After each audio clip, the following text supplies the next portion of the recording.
اپنی جوانی کی اہمیت کو سمجھنا پڑے گا۔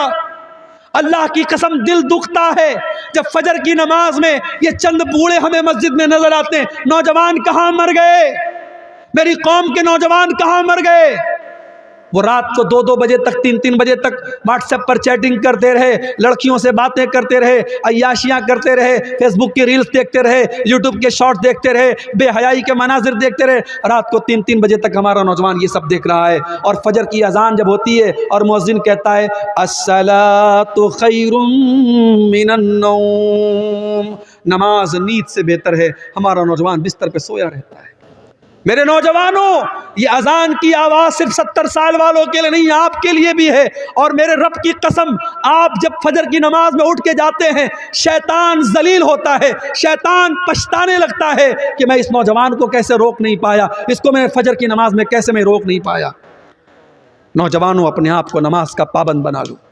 اور بعض نوجوان مجھ سے پوچھتے ہیں، میرے پاس واٹس ایپ پر میسج بھی آتا ہے، شیخ صاحب گندی عادت میں پڑ گیا ہوں، گندے ویڈیوز دیکھنے کی عادت ہو گئی، لڑکیوں سے چیٹنگ کرنے کی عادت ہو گئی، حرام کام کی عادت پڑ گئی، شیخ صاحب کوئی علاج بتا دیجئے، کوئی طریقہ بتا دیجئے۔ آؤ طریقہ بتاتا ہوں قرآن کی روشنی میں۔ گندی عادتوں سے بچنا ہے، بری عادتوں سے بچنا ہے، عیاشی سے بچنا ہے، موبائل کے غلط استعمال سے بچنا ہے۔ ایک نسخہ بتاتا ہوں، نوٹ کر لو میرے بھائی۔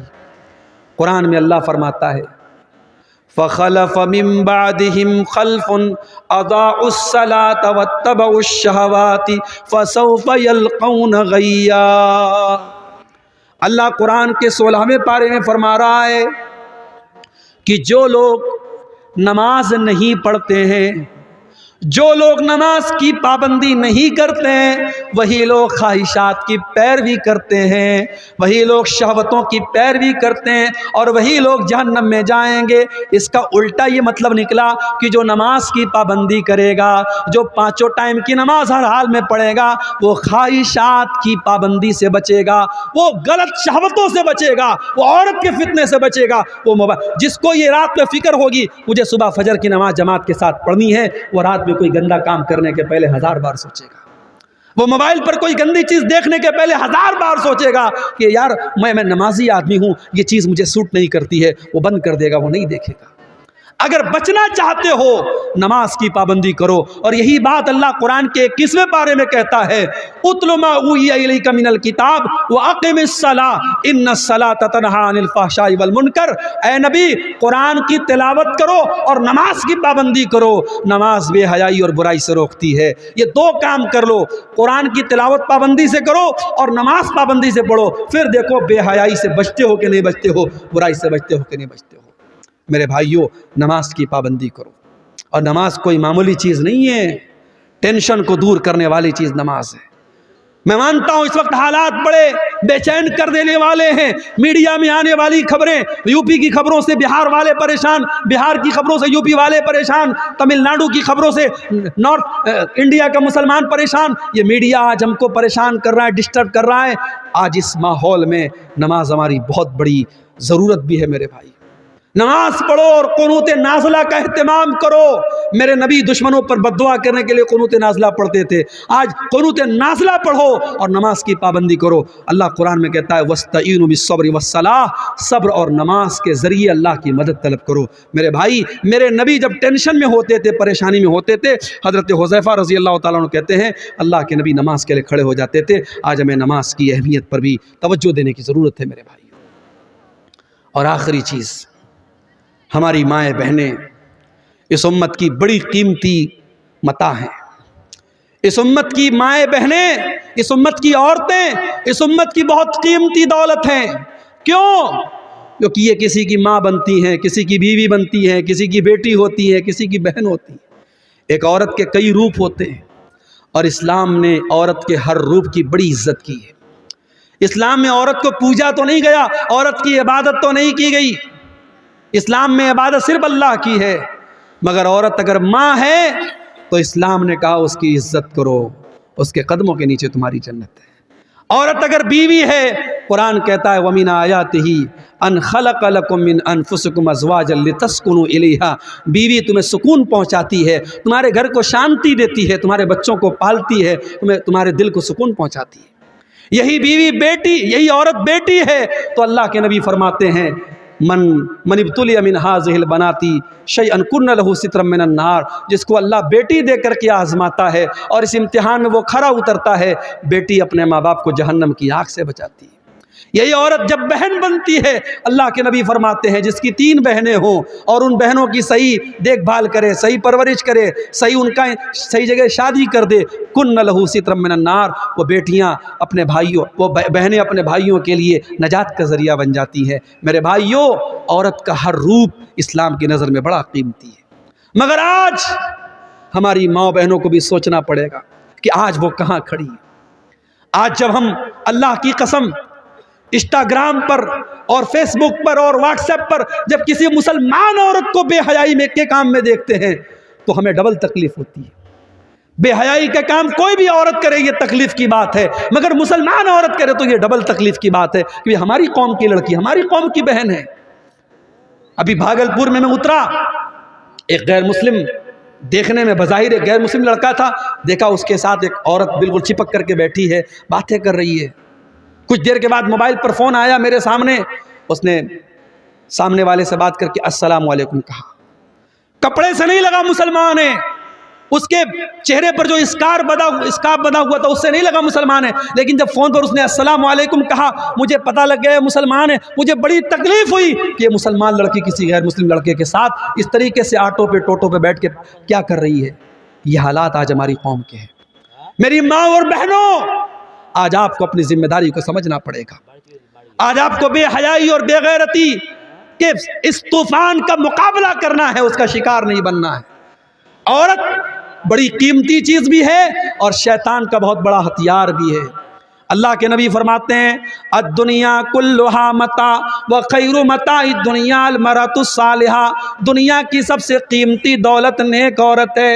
اور اللہ کے نبی یہ بھی فرماتے ہیں المرأۃ عورۃ، عورت پردے میں رہنے کی چیز ہے۔ فاذا خرجت، جب یہ عورت گھر سے نکلتی ہے استشرفها الشیطان، تو شیطان کا شکار بن جاتی ہے، شیطان کا آلہ بن جاتی ہے۔ اس لیے میری ماں اور بہنوں، آپ دو دھاری کھنجر ہیں، آپ کے ذریعے اچھا کام بھی ہو سکتا ہے اور آپ کے ذریعے سماج کو بگاڑا بھی جا سکتا ہے۔ اب یہ آپ طے کر رہے ہیں آپ کو کیا کرنا ہے۔ اور مردوں سے میں گزارش کروں گا کہ آپ کے گھر کی عورتیں کیا پہن رہی ہیں، کس حالت میں نکل رہی ہیں، یہ دیکھنا آپ کی ذمہ داری۔ آپ دیوس نہ بنے، آپ بے غیرت نہ بنے۔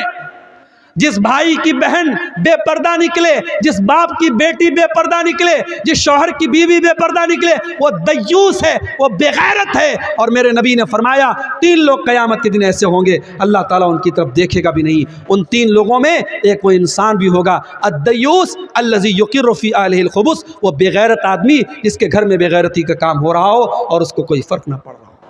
میرے بھائیوں، بے غیرتی اللہ کو پسند نہیں، اللہ غیرت والا ہے، اللہ کو بے غیرت لوگ پسند نہیں ہے۔ اس لیے اپنے گھروں میں غیرت کا ماحول پیدا کرو۔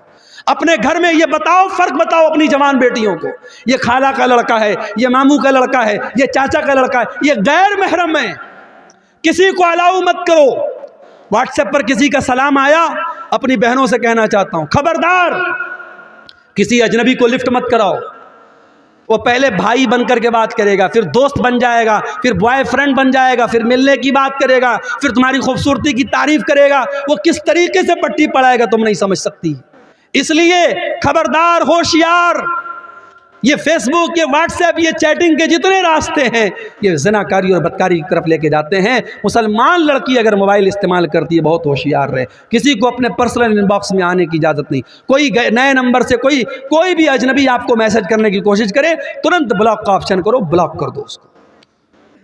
میرے بھائیوں، آخر میں یہ کہنا چاہوں گا، ملک کے حالات جو بھی ہیں جیسے بھی ہیں، مگر ہم آزاد نہیں ہیں۔ ہمارے بڑے موجود ہیں، ہمارے علماء موجود ہیں۔ ہم اپنے علماء کی، اپنے بڑوں کی رہنمائی کے بغیر کوئی قدم نہیں اٹھائیں گے، کوئی ایسا کام نہیں کریں گے جس سے ہمارے ملک کا کوئی نقصان ہو، ہماری کمیونٹی کا کوئی نقصان ہو، ہمارے سماج کا کوئی نقصان ہو۔ دنیا میں جو لوگ اور فتنہ فساد کی باتیں کریں وہ کرتے رہیں، میں تو کسی ایسے بیان کے بھی پچ میں نہیں ہوں جو بیان 2 کمیونٹی کے بیچ میں فساد پھیلانے کی کوشش کرے۔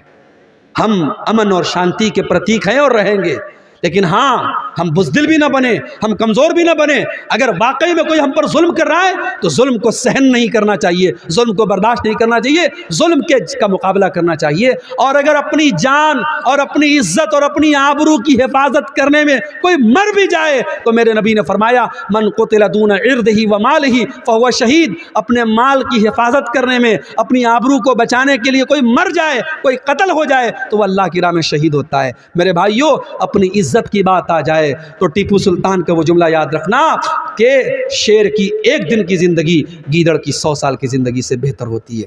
آخر میں یہ یوٹیوبر حضرات سے میں کہنا چاہوں گا کہ چونکہ ملک کا ماحول بہت سینسٹیو ہے، ملک کا ماحول بہت سینسٹیو ہے، اور میں یوٹیوبر سے یہ کہنا چاہوں گا، اس لیے کہ 50 سینکڑوں یوٹیوبرز یہاں موجود ہیں، کون کس چینل کا والا ہے میں نہیں جانتا۔ میری بہت ساری تقریروں پر یوٹیوبرز نے گندے تھمبنیل لگائے ہیں، الٹے سیدھے تھمبنیل لگائے ہیں، ایسے تھمبنیل لگائے ہیں جو قانون کی نظر میں غلط ہیں، جو تقریر میں نے جو بات نہیں کہی ہے وہ تھمبنیل لگا کے آپ لوگ لگاتے ہیں۔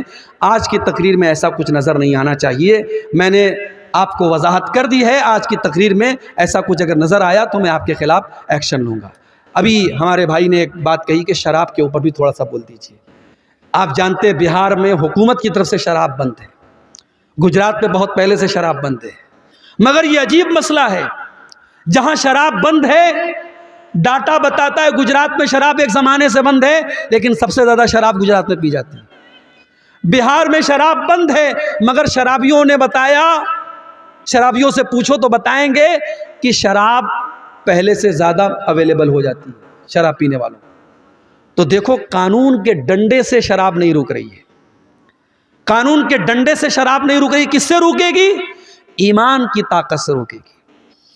قرآن کی آیت اتری کس ماحول میں؟ جس ماحول میں شراب پانی کی طرح لوگ پیتے تھے، ہر دسترخوان پہ شراب رہتی تھی، اور اسی لیے شراب اکٹھے حرام نہیں ہوئی، شراب 3 اسٹیپ میں حرام ہوئی۔ پہلے اللہ نے سورہ بقرہ کی آیت نازل کی، یسألونک عن الخمر والمیسر قل فیہما اسم کبیر ومنافع للناس واسمہما اکبر من نفعہما۔ اے نبی، لوگ آپ سے شراب کے بارے میں پوچھتے ہیں، جوا کے بارے میں پوچھتے ہیں، اے نبی آپ بتا دیجئے کہ شراب اور جوا میں کچھ فائدہ ہے لیکن زیادہ نقصان ہے، اس کا نقصان زیادہ ہے، فائدہ کم ہے۔ اب یہ شراب میں کیا فائدہ تھا؟ شراب پینے والے کہا کرتے تو اس کو پی کر کے ہمارے اندر طاقت آ جاتی ہے، جوا کھیلنے والے کہتے تھے جوا کھیل کر کے ہم راتوں رات امیر بن جاتے ہیں۔ تو اللہ نے کہا چلو فائدہ ہے لیکن نقصان زیادہ ہے، شراب پی کے تم بہت غلط کام کرتے ہو، جوا کھیل کے بہت غلط کام کرتے ہو۔ یہ پہلی آیت اتری۔ دوسری آیت اتری سورہ نساء کے اندر، اللہ نے فرمایا لا تقربوا الصلاۃ وانتم سکارا، دیکھو شراب پی کر کے نماز کے قریب مت جاؤ۔ پھر تیسری آیت اتری سورہ مائدہ کی، انما الخمر والمیسر والانصاب والازلام رجس من عمل الشیطان، شراب، جوا اور پانسے کے تیر اور غیر اللہ کے آستانے یہ سب گندے کام ہیں، شیطان کے کام ہیں۔ جب یہ آیت اتری صحابہ کرام شراب پی رہے تھے، جیسے ہی قرآن کی یہ آیت اتری اور نبی نے آ کے بتایا کہ ایسی آیت اتری ہے، صحابہ نے اپنے گھر سے شراب کے سارے برتن نکال کے توڑ کے پھینک دیے، شراب پورے مدینہ کی گلیوں میں پانی کی طرح بہہ گئی۔ آج ہمارے ملک میں گٹکھا بک رہا ہے، سگریٹ بک رہی ہے، بیڑی بک رہی ہے، بیڑی کے پیکٹ پہ لکھا ہوا ہے، سگریٹ کے پیکٹ پر لکھا ہے tobacco is dangerous to health, تمباکو کا استعمال صحت کے لیے بہت خطرناک ہے، ٹوبیکو کازز کینسر، تمباکو سے کینسر ہوتا ہے۔ حکومت چھپوا بھی رہی ہے، اس پر پھیپڑے کی خطرناک تصویر بھی بنی ہے، کینسر کی تصویر بھی بنی ہے، اور وہی حکومت لائسنس دے رہی ہے، اور بیڑی بھی بک رہی ہے، گٹکھا بھی بک رہا ہے، سگریٹ بھی بک رہی ہے۔ میرے بھائیوں، دنیا کے قانون اور دنیا کے ایڈورٹیزمنٹ کے ذریعے جو کام نہیں ہوا محمد رسول اللہ کے دور میں، جب ایڈورٹیزمنٹ نہیں تھا، جب ٹی وی اور ریڈیو کا دور نہیں تھا، صرف ایک قرآن کی آیت پر پورے مدینہ میں شراب کی ندیاں بہہ گئیں۔ ہم اسی نبی کا کلمہ پڑھنے والے ہیں میرے بھائی، ہمیں کوئی شراب کا نقصان نہ بھی بتائے، ہمارے لیے تو اتنا کافی ہے کہ میرے نبی نے شراب کو حرام قرار دیا ہے، اور میرے نبی نے کہا ہے شراب اتنی گندی چیز ہے جو شراب پیے گا قیامت کے دن جہنمیوں کا پیپ اور مواد اسے پلایا جائے گا۔ شراب اتنی گندی چیز ہے، میرے نبی نے لعنت کی شراب پینے والے پر، پلانے والے پر، شراب کے لیے جو رس نچوڑا جاتا ہے اور شراب کو جو لے کے جاتا ہے، شراب کو جو بیچتا ہے، جو خریدتا ہے، سب پر اللہ کے نبی نے لعنت کی ہے۔ میرے پیارے ساتھیوں، شراب ام الخبائث ہے. جو شراب پی لے گا وہ زنا بھی کر سکتا ہے، وہ اپنی ماں بہن بیٹی کے ساتھ بھی غلط کام کر سکتا ہے، کچھ بھی کر سکتا ہے وہ. اس لیے مسلمان شراب بندی تو ہمیں اور آپ کو کرنا چاہیے تھا. مجھے یاد ہے ہریانہ کے گاؤں میں مسلمانوں نے یہ فیصلہ کیا تھا کہ ہمارے ہاں شادی میں 1 پیسہ جہیز کا نہیں لیا جائے گا، اور لڑکی کی شادی سمپل طریقے سے ہوگی، کوئی بارات نہیں آئے گی، اور کوئی بارات لے کے جائے گا، کوئی جہیز لے گا تو پورا گاؤں اس کا بہشکار کرے گا. آج یہ مثال ہریانہ میں موجود ہے، میڈیا میں اس کو بہت بیان کیا گیا. میں چاہتا ہوں آپ کے گاؤں میں، آپ کے علاقے میں بھی اس طریقے کی تحریک چلے کہ ہمارے گاؤں کا جو شراب پیے گا ہم گاؤں سے اس کا بائیکاٹ کر دیں گے. آپ ایسی کوشش کریں، انشاءاللہ جب آپ شراب بندی کریں گے تو پوری ملک کے لیے مثال بنے گی. میرے بھائی، جو کام قانون کے ڈنڈے سے سمبھو نہیں ہے وہ مذہب کے ذریعے اور ایمان کے ذریعے سمبھو ہے. آہ جاتی ہے فلک پر رحم لانے کے لیے، بادلو ہٹ جاؤ دے دو راہ جانے کے لیے. اے دعا ہاں عرض کر عرش الہی تھام کے، اے دعا ہاں عرض کر عرش الہی تھام کے. اے خدا رخ پھیر دے اب گردش ایام کے. تو نہ اپنے آئینے کرم کو بھول جا، اے خدا تو اپنے آئینے کرم کو نہ بھول جا. ہم تجھے بھولے ہیں لیکن تو نہ ہم کو بھول جا. خلق کے راندے ہوئے دنیا کے دھتکارے ہوئے، خلق کے راندے ہوئے دنیا کے دھتکارے ہوئے، آئے ہیں اب تیرے در پر ہاتھ پھیلائے ہوئے. خوار ہیں بدکار ہیں ڈوبے ہوئے ذلت میں ہیں، خوار ہیں بدکار ہیں ڈوبے ہوئے ذلت میں ہیں. کچھ بھی ہیں لیکن تیرے محبوب کی امت میں ہیں، کچھ بھی ہیں لیکن تیرے محبوب کی امت میں ہیں. حق پرستوں کی اگر کی تو نے دل جوئی نہیں، حق پرستوں کی اگر کی تو نے دل جوئی نہیں، تانا دیں گے بت کے مسلم کا خدا کوئی نہیں، تانا دیں گے بت کے مسلم کا خدا کوئی نہیں. آہ جاتی ہے رحم، آہ جاتی ہے رحم کو، آہ جاتی ہے فلک پر رحم لانے کے لیے. بادلو ہٹ جاؤ دے دو راہ جانے کے لیے. بادلو ہٹ جاؤ دے دو راہ جانے کے لیے. صدر محترم، علماء کرام، محترم بزرگوں، نوجوان ساتھیوں، پردہ نشین ماں اور بہنوں، پیارے بچوں، رات کے تقریباً 1:30 بج رہے ہیں، اور جیسا کہ مجھے بتایا گیا تھا کہ پروگرام چونکہ سردی کا موسم ابھی ختم نہیں ہوا ہے، پروگرام 12-1 بجے تک ختم ہو جائے گا. لیکن 12 بجے کے قریب تو میں آپ کے علاقے میں پہنچا، اور جب میں یہاں پہنچا تو یہاں آپ کے پورو سانسد پپو یادو صاحب کا بیان اور ان کی گفتگو چل رہی تھی. اور اس کے بعد آپ نے بنگلہ زبان میں ابھی ایک تقریر سماعت کی، اور اب میں آپ کے سامنے حاضر ہوا ہوں۔ یہ آج کے پروگرام کا آخری خطاب ہے،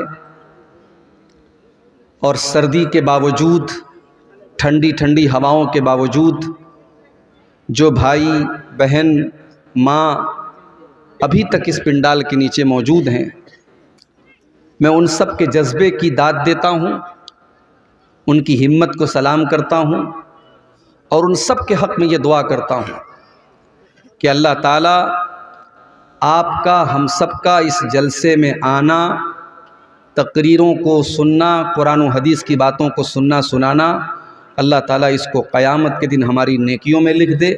اللہ اس نیکی کے عوض ہم سب کی مغفرت فرمائے۔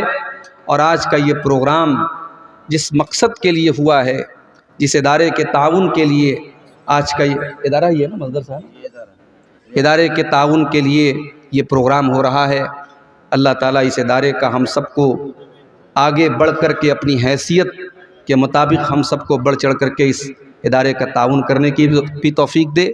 اور جن بھائیوں نے، ماؤں بہنوں نے اب تک اس میں حصہ نہیں لیا ہے، میں ان سے گزارش کروں گا، کیونکہ مولانا نور الاسلام صاحب نے بھی مجھ کو بتایا اور مولانا ابوالقاسم بجلی صاحب نے بھی بتایا کہ تعاون جو امید تھی اور جو توقع تھی ویسا نہیں ہوا ہے۔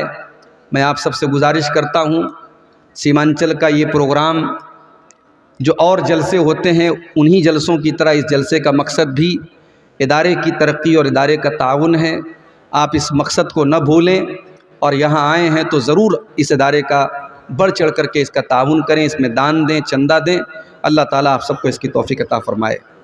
میرے بھائیوں، مجھے جلسے والوں نے آج کے لیے کوئی ٹاپک، کوئی وشے، کوئی موضوع نہیں دیا ہے، میرے اوپر چھوڑ دیا کہ آپ جو موضوع سمجھیں مناسب اس پر گفتگو کریں۔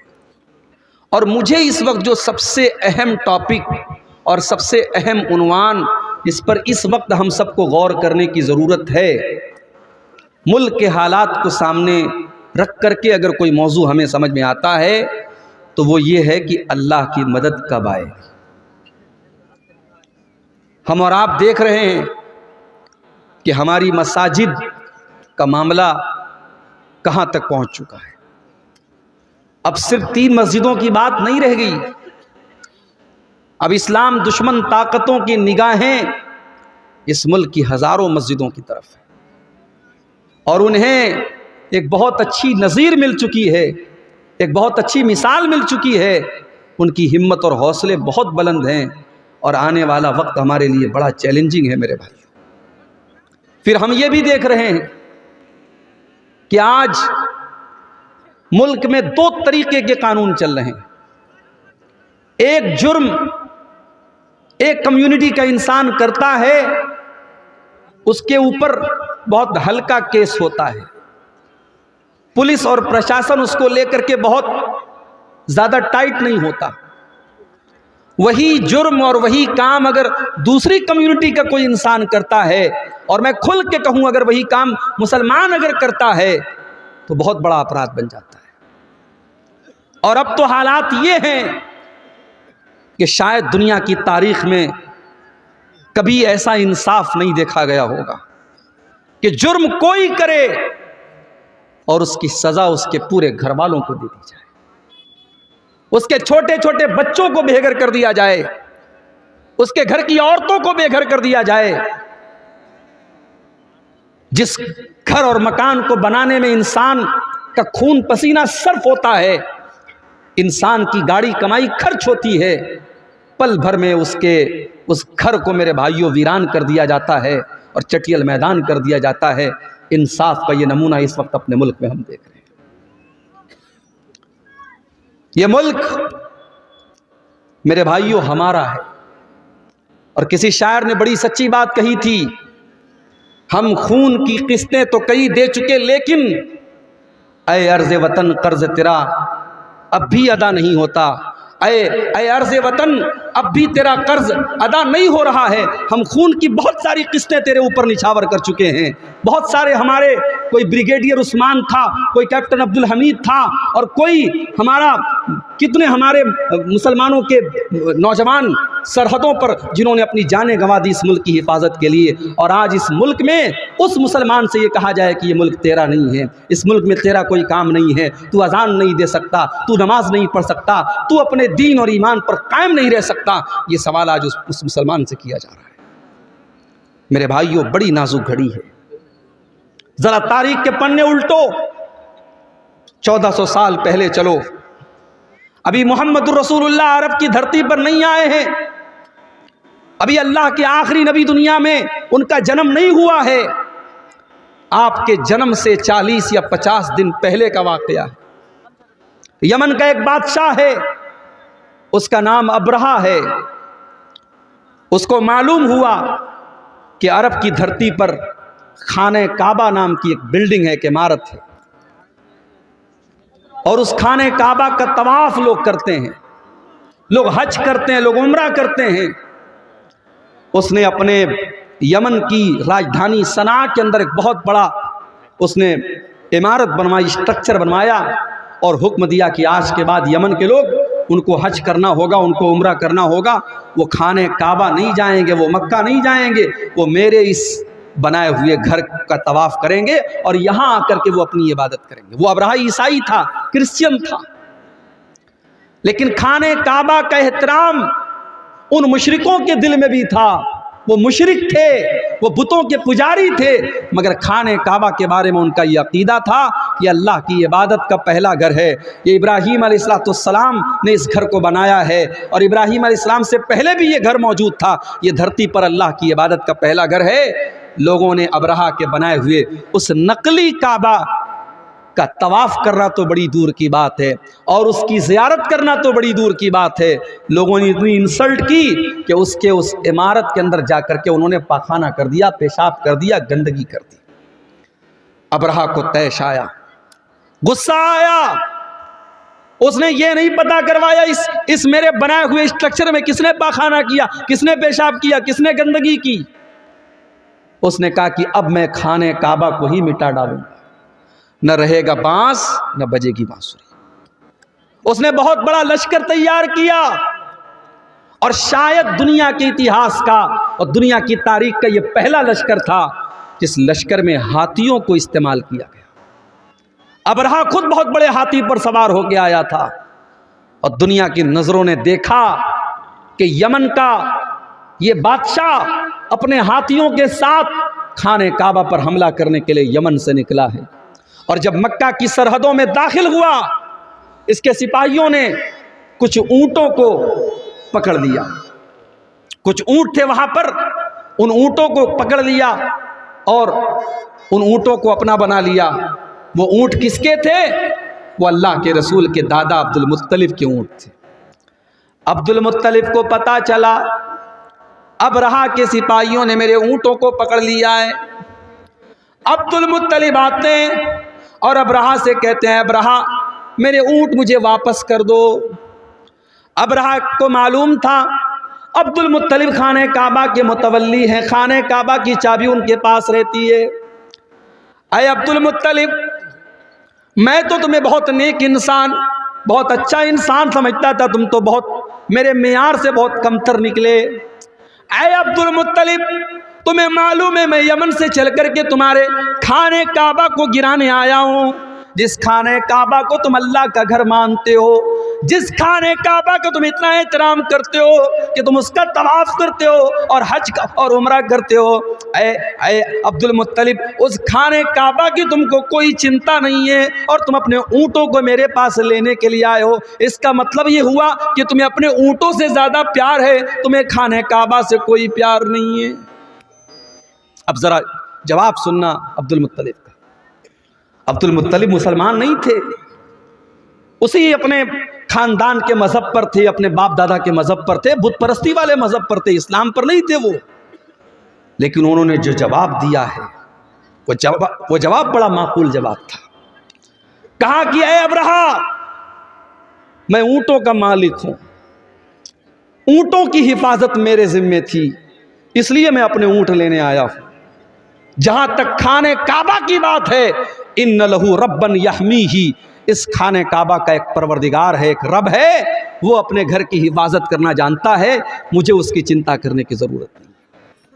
اور پھر چشم فلک نے وہ منظر بھی دیکھا، ابرہہ اپنے ہاتھیوں سے جب اشارہ کرتا ہے، ہاتھی شام کا رخ کرنے کے لیے تیار ہے، ہاتھی جو ہے یمن کی طرف واپس جانے کے لیے تیار ہے، ہاتھی تینوں ڈائریکشن میں جانے کے لیے تیار ہے، مگر ہاتھی کو جب یہ کہا جاتا ہے تو خانہ کعبہ کی طرف چل، ہاتھی 1 انچ چلنے کے لیے تیار نہیں، 1 انچ ہاتھی آگے بڑھنے کو تیار نہیں۔ اس کے بعد دنیا کی نظروں نے یہ دیکھا، ہاتھیوں پر آئے ہوئے اس لشکر کا خاتمہ کرنے کے لیے اللہ تعالیٰ نے بارود نہیں برسایا، اللہ تعالیٰ نے توپ کے گولے نہیں برسائے، اللہ تعالیٰ نے فرشتوں کی فوج کو نہیں بھیجا، بلکہ اللہ نے کیسے اپنا عذاب نازل فرمایا، أَلَمْ تَرَ كَيْفَ فَعَلَ رَبُّكَ بِأَصْحَابِ الْفِيلِ، اے نبی کیا آپ نے دیکھا کہ اللہ تعالیٰ نے ہاتھی والوں کے ساتھ کیا کیا؟ أَلَمْ يَجْعَلْ كَيْدَهُمْ فِي تَضْلِيلٍ، اے نبی وہ تو بہت بڑی بڑی چالیں اور بہت بڑی بڑی پلاننگ بنا کر کے آئے تھے، اللہ نے ان کی ساری پلاننگ کو ناکام کر دیا۔